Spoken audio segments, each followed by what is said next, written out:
G'day guys, welcome to Rumble's Fish Room. So, today's video is a little bit of a sad one. Unfortunately, I lost the male Texas. Basically, the female, I took the plate from the female when she laid the eggs.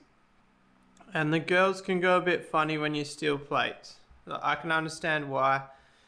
It's their eggs they're trying to raise their fry.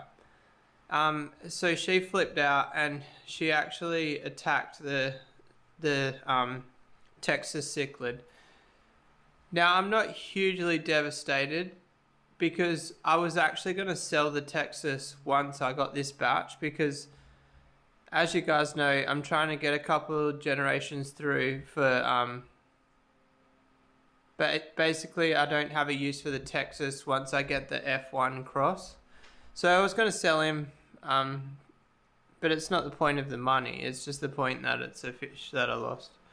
So I've actually explained this before on the channel, but I'm going to explain it again. When I breed flower horns, I try and breed the youngest girls possible. So if I've got a male that's 25 centimeters, I'll still try and breed him with a 7 to 10 centimeter female. Now TPS is probably about 14 centimeters, maybe 13 centimeters. And she's just too big now for me to breed, which is a shame because she's such a good breeder. I can't really bring myself to sell her.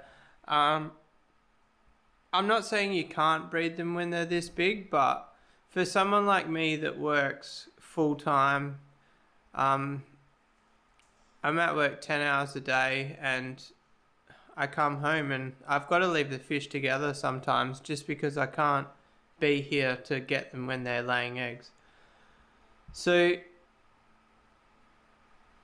generally, if you've got a real small girl with some PVC in there, the girl can hide.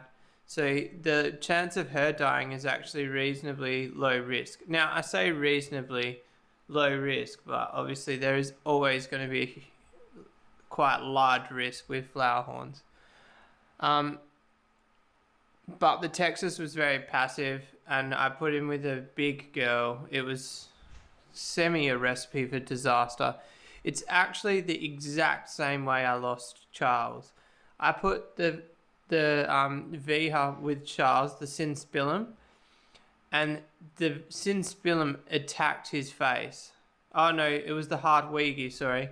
And it grabbed him by the lip, so they lip locked, and it actually ripped the top of his lip like here, and it got infected. The Texas was exactly the same symptoms, and just how fast they went from bad to worse, you know. Yeah, it was just, he when I moved him in the last video, he didn't survive like 5 hours after that. Like he went quick. It was definitely not duck lip, and I said that when Charles died. I said it's not duck lip, and a few people argued that with me. And after watching the way the flower horn got the Texas, I could see the wound quite well. I could see that there was no fungus. I'm still 99% confident that Charles didn't die from duck lip. I know a couple of people on here will completely disagree with me on that one. But anyway, so what I've done, I've already shown you guys. I moved the little guy into the 4 foot. He's loving it. He's already started to pop a little bit. I think I've picked the right one. You guys might have seen on Facebook the other day I posted 1, 2 or 3. The one in the 4 foot is number 1, and although he maybe doesn't look as good as 2 or 3, he is better, I promise you. He's the best fish that I've bred so far, I personally think. So that's exciting. So even though we lost the Texas, we freed up the tank to grow out a Charles Jr. as fast as possible. That's 4 by 2.5, not just 4 by 2. So he's got that to himself. He should really pump it in there. But anyway, this is just going to be a little short one-clip video. I just wanted to explain, basically my point for this video was try use small females when breeding flower horns. When TPS was younger, I had her with Elsa, I had her with Charles, I had her with another boy I used to have, Minardo. She never attacked any of them, but it just, when they get past this certain size, they just change. So yeah, if you're going to breed flower horns, if you haven't got a flower horn and you're thinking about breeding them, my suggestion is buy a male, grow the male for 6 months, and then buy a young female. Don't buy them at the same time, and don't buy a female first. You want to get your male mature before you think about buying a female, because reality is you buy a male at say 8 to 10 centimeters, you're looking at 4 to 6 months until it's breeding age. Talking about super red dragons here, not camphor. And if you 4 to 6 months, is that what I said? Yeah, till it's breeding age. If you buy a male and a female, the female is going to be ready to breed basically straight away. Like a female will lay at 7 centimeters. Super red dragon, again, not camphor. So basically, if you buy a male and a female at the same time,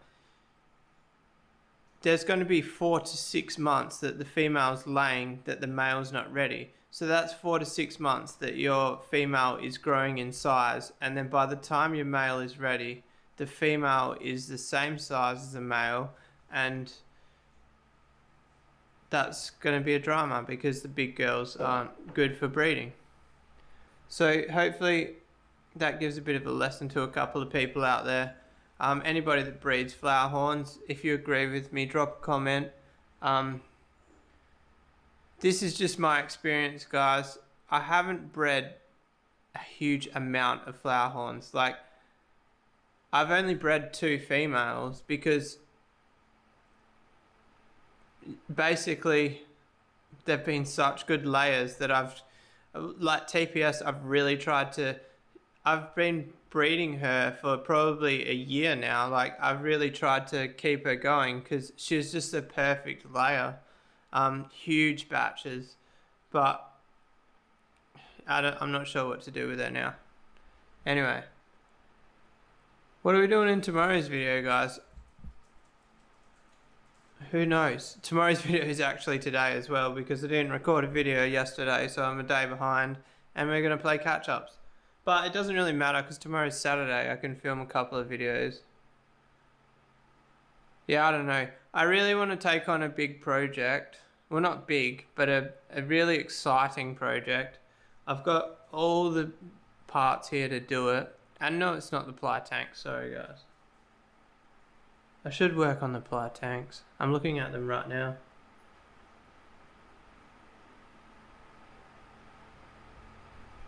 Should I work on the ply tanks? Alright, if I get 10 comments saying work on the ply tanks, we'll work on the ply tanks. At least 10. That's not much to ask, is it?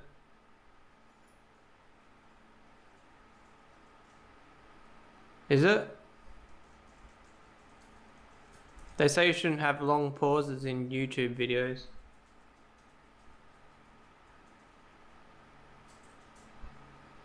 Was that too long? Yep. Alright. If you like this video, give a thumbs up. If you want to subscribe more, hit the little red button. I'll see you guys tomorrow. Peace out.